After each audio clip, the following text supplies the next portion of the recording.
Direct News TV. March 5, 2024. Russia's war on Ukraine forces Europe to weaponize its economic might. Whatever the exact territorial outcome of the war in Ukraine, the political outcome is already clear.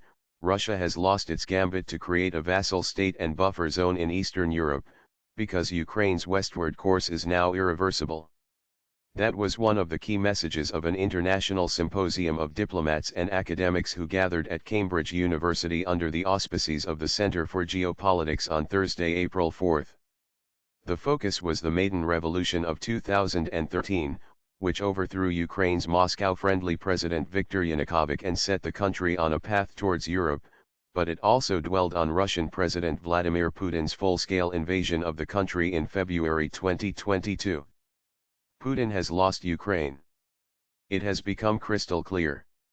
He has invaded their sovereignty and they have resisted him, said Baroness Catherine Ashton, who was the European Union's first foreign policy chief between 2009 and 2014, and held frequent talks with Yanukovych and Putin during the turbulent months of the uprising. All those years before he was losing them, and now he's lost them completely. The Maidan protests started on the evening of November 21, 2013, when Yanukovych decided not to sign an association agreement with the European Union, which had been under negotiation for 7 years, opting instead for a free trade deal with Moscow. "I remember that evening very well," said Argita Dautis, Latvia's ambassador to Ukraine at the time, who was hosting a reception that day. "Ukrainian foreign ministry officials joined us late and they were in a very bad mood. Ukrainian society in 2013 was living in certain hopes that closer ties with the EU would bring more order and faster economic development in Ukraine," said Dautis. "It seemed the notion of Europe started to become an answer to many problems that Ukrainian lawmakers were facing and became a synonym of a good life for the common people. As the protests against Yanukovych grew, the atmosphere was fantastic. It was families, young people, NGO leaders, journalists, a spectrum of people from across society in Kiev," recalled Ashton, who visited the gathering crowds. "And it was very, very cold, so you know people are committed. There was a clear sense this was a movement of people who were not going to go away." The spontaneity and length of the uprising belied the Russian argument that it had been engineered by Western officials. But it's not just Ukraine that is pinning its hopes on benefits from stronger ties with the EU. Ashton believes the experience of absorbing Ukraine is transforming the European Union, too. "It's made the EU stronger in foreign policy terms, more coherent," she told Al Jazeera. "Foreign and defense policy remain national competences, requiring unanimity for action at the EU level, but Ashton said European willingness to work together was absolutely extraordinary and had increased since her tenure. During the Maidan uprising, for example, many EU members were still deferential towards Russia. Many people considered the Polish official reaction as too timid," said Lukasz Kalisa, deputy head of research at the Polish Institute of International Affairs. Then Foreign Minister Radoslaw Sikorski told Ukrainians to agree to a compromise with Yanukovych. Even after Putin annexed the Crimean Peninsula the following March, European officials advised Ukraine not to use arms against Russians, and Germany agreed with Russia to build the Nord Stream gas pipelines under the Baltic Sea that would circumvent Ukraine.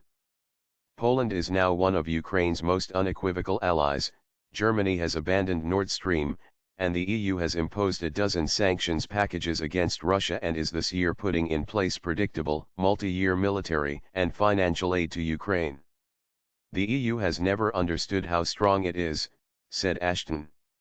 "As an economic power, it is enormous, and it doesn't yet really get that it has the capability to use that incredible economic strength to achieve things.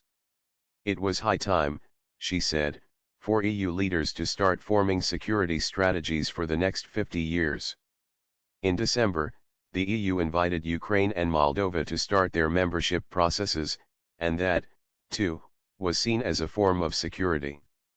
Vygaudas Uzakas, the EU ambassador to Moscow in 2013-17, called for an unprecedented political decision by both Europeans and NATO to expedite negotiations of Ukraine's membership of the EU and invite Ukraine to join NATO at the Washington summit in July.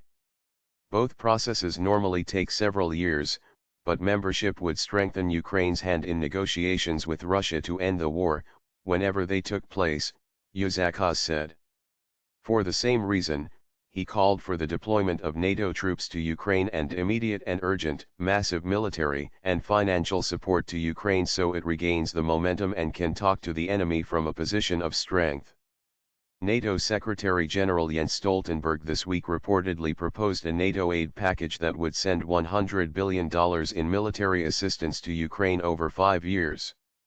These coordinated policies among EU and European NATO members stand in contrast to US congressional lawmakers beholden to presidential hopeful Donald Trump, who have frozen aid to Ukraine this year, throwing even more responsibility on European shoulders. This is the greatest success of Russia's political warfare, Mark Voyager, a lecturer in international relations at Kiev American University, told Al Jazeera. I believe Mr. Trump most certainly is in some shape or form an asset for the Kremlin. Whether it was his visits in the late Soviet period or his Miss Universe affairs in Moscow or his business dealings with Trump Tower, financial personal entanglements, I believe the Russians have something quite substantial on him.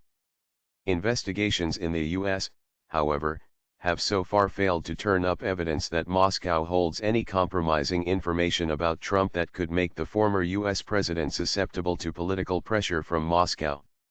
Whatever Trump's reasons for seeking to cut off aid to Ukraine, he's called to mind the results of not standing up to Russia during and after the Second World War, when Stalin's armies swept across Eastern Europe, ending the brief interwar independence of Estonia, Latvia, and Lithuania. Politicians of Baltic states decided not to fight and to accept Soviet promises not to touch their sovereignty, she said. In the context of a world war, we could not expect help from other countries and we lost our freedom. Please like, share, subscribe and hit that notification bell so you can be the first to be notified whenever we post. You won't regret it.